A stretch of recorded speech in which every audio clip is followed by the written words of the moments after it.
After a wait of over 2 months, this box finally showed up from China, and what's inside is supposed to completely transform the look and feel of my base model truck. These aren't some run-of-the-mill one-size-fits-all seat covers. They're custom cut and fitted specifically for this truck, and the crazy part is that they cost less than a halfway decent floor jack, and they might even be just as sketchy. These are totally not sponsored. I didn't get any special discount or deal to make this video, but for $150, including shipping, I didn't really need any, and well, I'm not expecting a whole lot at that price point. The ordering process was quite special. They let me customize basically every aspect of these seat skins. They have multiple different leather and stitching colors, different designs, and you could even customize the grain and finish of the leather. Now, if you shop for pickup trucks lately, you already know that they're ridiculously expensive, especially if you get one with any options. The second a truck comes with leather seats from the factory, the price jumps by 5 figures, and that's even if you're buying used.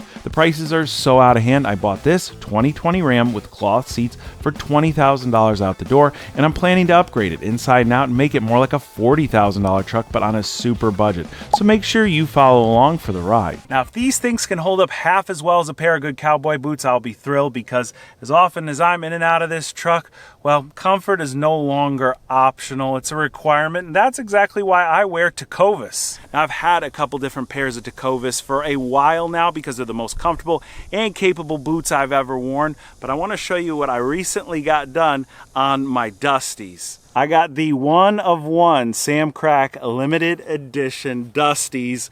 Well, not really. Anybody can get this done, but let me show you exactly how you get it done. Now, when you get a pair of Tecovas, you're not just getting a boot, you're really getting a whole experience, especially when you visit them in store. Recently, I stopped by the one here in Tampa to get my boots branded, which is just one of the many perks that goes beyond their boots. Besides the letters, there were a bunch of other custom stamps, some which tie into the local culture. Of course, I went with the lightning bolt to rep our hockey team, and Angie got to work marking up the boots first to get the placement right. Then she heated up the iron and somehow made my boots fit even better than they did out of the box, which is really saying something, because all Tecovas boots are ready to wear right away. No blisters, no break-in period, just straight up comfort from day one. Of course, while I was there, I grabbed a complimentary drink, sat down for a quick boot shine, and had to resist walking out with darn near half the store. I've become such a big Tecovas fan because there's so much variety, so many different colors made out of so many different materials and so many different styles. They really have a perfect boot for everyone, and you can find yours over at the link down in the description, or just scan the QR code right here. I'm also proud to be partnered with such an amazing American company. That's Tecovas. Check them out over at the link in the description. So here we go, the special cushion personal tailor. They assured me that what they made here will fit that trim Ram. This must be their tagline, their appearance. Experience has taken a leap. In many ways, I don't really understand what that's supposed to mean, but this is what struck me taking out of the box. Look at this. Through the plastic, they look amazing. They look way better than I ever anticipated they were. My very low expectations are rising quick. I mean, look at this. Look at the stitching here. It's even got like some good padding behind it here. It's got, you know, a small thin layer of foam so that it's not just going to slide around. A lot of Velcro, a lot of straps. So I'm guessing that this is just the driver's side front seat cushion. And then there's a lot more in this box, a lot more pieces. And we've got a bunch of, it's a headrest. I don't know what that is at all. I think this is a matching chauffeur's hat if you're going to drive the car. There you go.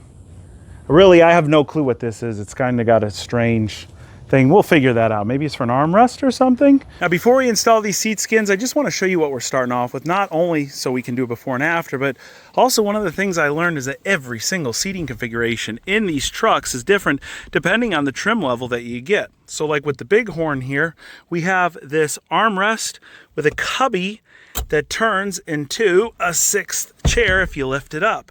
If you were to go one trim level above with the leather seats from the factory, well, they would delete this whole entire thing and you would just get a center console. And when we come in the back, this has a split 40-60 seating configuration. If you went one step lower to the tradesman, you would just get a flat bench seat here. So obviously they would need to customize every single piece of the skin to fit your model truck. Another thing we got here is an armrest that is again, not standard on the base model of the same truck. And one of the reasons I bought this truck is because in the pictures it looks super clean, and it was in fact super clean. Somebody definitely took care of this car. You know, when you have these cloth seats, they can get really dingy really quickly, especially when people work their pickup trucks.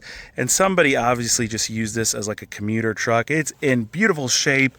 It doesn't look like it was towed with. It doesn't look like it was beat on, and it barely looks like anyone even sat in the rear. I started taking everything out of the box here, and there's just so many different pieces, and I didn't want to get them dirty and lay them out over the grass. So we're going to work section by section here.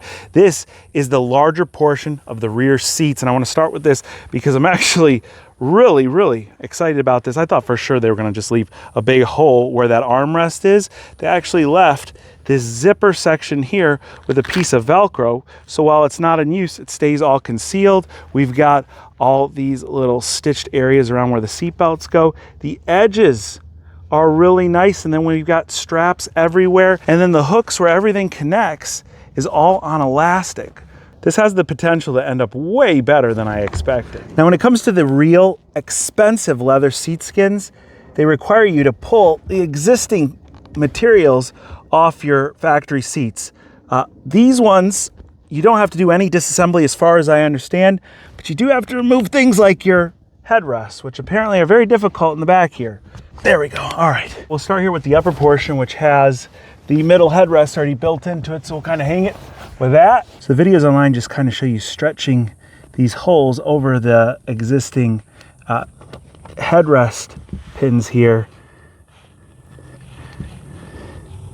And so far, it seems pretty simple. And there you go. All right, I spoke a little too soon. We're struggling in the back here, and that's because of the back of these seats are so flat up against the back wall, and they don't fold this way, that we're gonna have to remove this in order to get all the straps in the appropriate places. There's just no way to find all the hooks and the things that are on the back of these seats. Luckily, again, since everything's pretty well manual in this truck, there just should be only like 4, maybe 6 bolts holding these in. We're gonna try and leave the seat belts in place and just move everything up a few inches so we can get to the back, make everything nice and tight, and then reassemble it.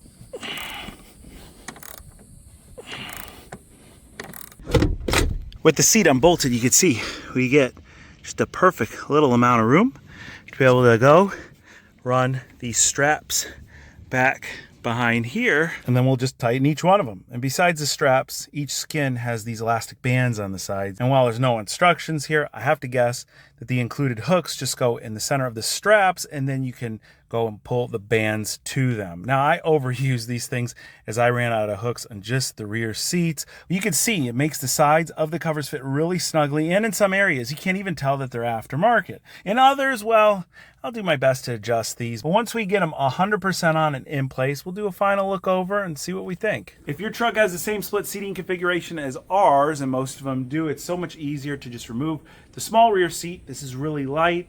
It's only 4 bolts. And it makes getting to the larger rear seat much easier. You can get full access to the back.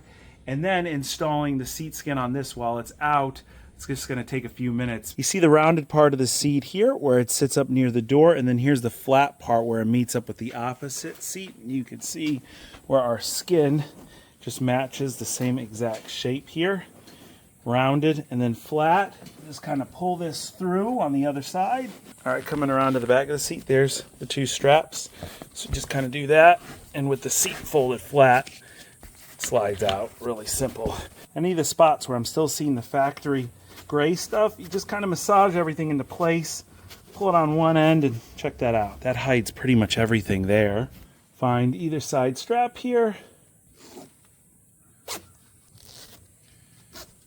Now, when I first started looking into getting some leather seats for this truck, I started by checking out used sets from Parts Breakers. I figured that they'd be the best value, and they do exist in varying condition, but most of what I found was priced over $1,000 a set. And since factory leather seats come from trucks with way different option packages, they're not exactly plug and play to the truck that we have here. Then I looked into Catskin, a company that is very popular for their leather seat upgrades in more basic cars. Now, these seem really nice, but they're actually dealer only, meaning you have to go to a dealer that is authorized to install Catskin seats, and that means that most installs start north of $2,000. Now, there's similar companies offering leather seat skins direct to your door and I found that those start a little bit over $1,000, and their skins aren't 100% leather. They only use it on select panels, usually the ones that you're going to sit on. If you want full leather, the price then goes up to around $2,000. Then there's some cheaper fit covers you'll find on Amazon, and while they might say they're custom and look decent in the photos, when you look close up,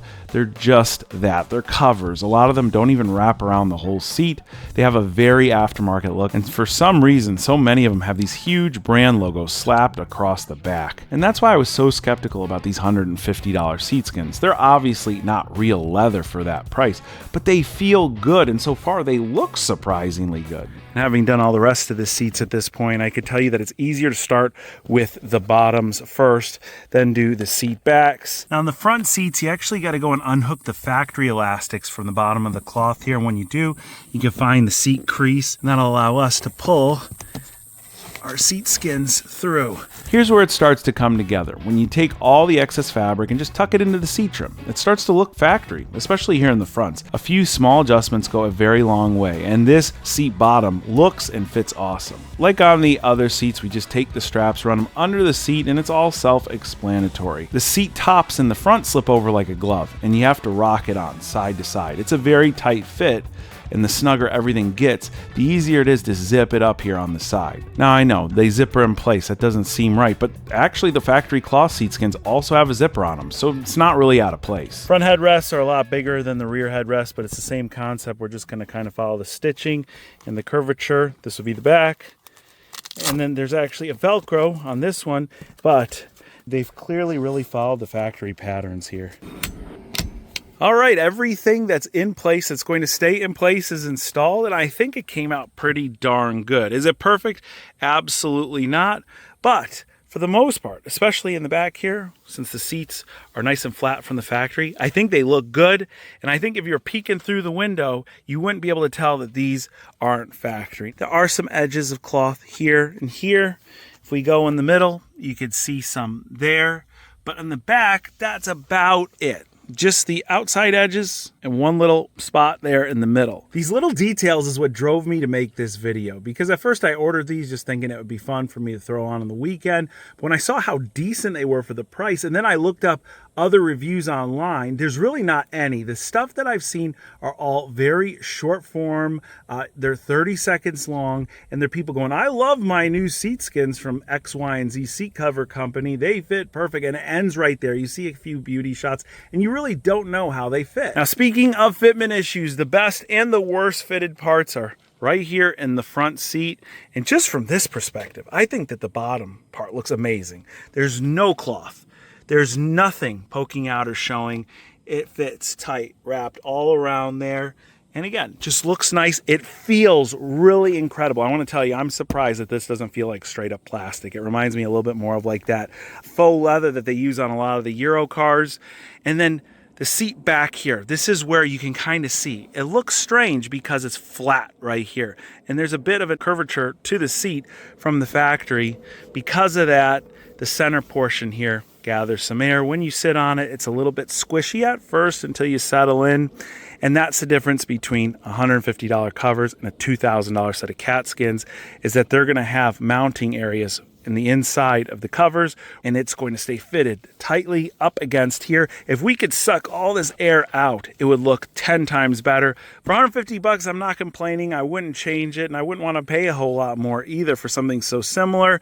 The funny part is our middle seat here. Now, it's impossible for them to figure out something that's super cost effective that will fit this perfectly, and it's a shame because the bottom part fits decent until any of this moves. Okay, the second it moves, all the pieces start sliding around, and then you got to figure they've got to find out a way on how to get this to strap around here, around the cup holders, and still make it usable. So they've got this little piece of Velcro. None of that really works well. And so what I'll probably do is just remove this, just leave it as is. And if you really wanted this to look more factory, the appropriate thing to do would have been to get gray or black seat skins. That way they just match the rest of the interior, including the door cards here. So while they're not perfect for the price, they're an unbelievable deal. And I want to hear from you guys. You think at first glance, these are good enough to pass as real factory leather seats? Let me know down in the comments. And if you were spending your own money, would you opt to go for something super budget like these faux leather seat skins? Or would you just pony up the money up front to get a nicer trim truck? Now I want to show you real quick how I landed these for $150 because there are so many other sites out there selling the same exact covers for $400 and $500. And they're just drop shipping them straight from the source. Now, when I started looking online for custom seat skins, I was advertised a bunch of different sites. And when you go to these sites, they got drop-down menus for you to pick your year, make, and model. And they'll show you a lot of these different designs that they have, different colors that they offer. But one of the sites was just a little bit sloppy in how they were portraying the covers. It looked out of place. The site itself was decently put together, but the images of the seats that they were showing you just didn't look right. So I went and I simply right-clicked the image and did a Google search, and up popped Alibaba. And that's exactly where I got these. It's not as easy as going to Amazon and clicking buy and it's showing up in 2 days. But if you're willing to go through the legwork of communicating with a few different suppliers, I talked to two. One of them offered them to me right off the bat for $150. The other one offered them to me for $300. And again, the brochures that they provided me, the spreadsheets with all the different models that they supported were exactly the same. So I have to imagine that they're all coming from the same factory. Of course, I went with the guy that was $150. And the only thing that he offered to me that would have increased the price of the covers was expedited shipping. That would have taken like 2 to 3 weeks instead of like 6 to 7 weeks. That was an extra $150, so doubled the price of the covers. Of course, we want to keep a really tight budget on this because, like I told you earlier, we're going to take this $20,000 used pickup and we're going to try and turn it into a $40,000 pickup on a few $1,000 budget. Now, this is a 2020 Ram Bighorn, and I know Bighorn isn't the base model truck, but this is the most stripped down Bighorn you can get. Most of these come with like one trim package that gives you a bigger stereo screen. It gives you some parking sensors and a few other really nice electronics. This has none of that. Luckily, it did come with power windows and locks, but that's about it. The infotainment screen is about 3 inches in size. It's horrible. It's laggy. So in my mind, there's a lot of big upgrades that can be done to this truck for a very low price, and I'm looking forward to it. If you are as well, be sure to hit that like button. Again, make sure you're following the channel so the next video comes out on this truck, you're the first to be notified. And I want to thank each and every one of you for watching today. I'll catch you very soon.